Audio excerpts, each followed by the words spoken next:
৪৫ বছর বয়সী আবুল হাওলাদারের যৌবনের ১৬টি বছর কেটেছে খালিশপুর জুট মিলে। একসময় পরিবার নিয়ে সুখে থাকলেও এখন দিনমজুরির কাজ করে কোনো মতে চলছে সংসার। সপ্তাহে ২-৩ দিনের বেশি কাজ না পাওয়া আবুল কাজের আশায় এখনো খোঁজ নেন মিল গেটে। ঘরে গেলি ঘর ভাড়া দিতে পারি না, কারেন্ট বিল, ছেলেপেলে লেখাপড়া করানো, সব কষ্টরা এটা কাউকে বলতেই পারে না।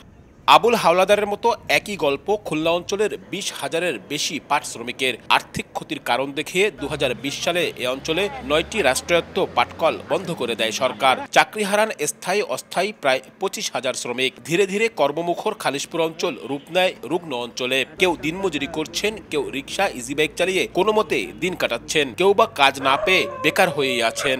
সপ্তাহে ৩,৫০০, ৪,০০০, ৫,০০০ টাকা উঠেছি ওভারটাইম করে, কিন্তু এখন তো আমি ২০০ টাকাও ইনকাম করতে পারি না। ২৬টা জুট মিলে এক রাত্রের ভিতরে সে বন্ধ করে দিয়ে গেছে।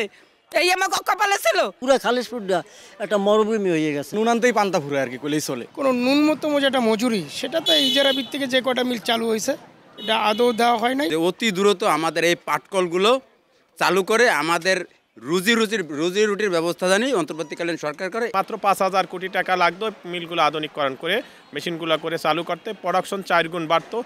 বন্ধ হয়ে যাওয়া ৯ পাটকলের মধ্যে ৪টি বেসরকারি উদ্যোগে চালু হলেও তা চলছে সক্ষমতার ১/৪ আর চাকরি হয়েছে মাত্র ২,০০০ শ্রমিকের। তবে বিজেএমসি বলছে সরকারি সিদ্ধান্ত অনুযায়ী পর্যায়ক্রমে সবগুলো পাটকল ইজারার মাধ্যমে চালু হবে। এতে বাড়বে শ্রমিকের কর্মসংস্থান। পর্যায়ক্রমে হয়তো তাদের শ্রমিকের এমপ্লয়মেন্টটা বাড়বে অনেক।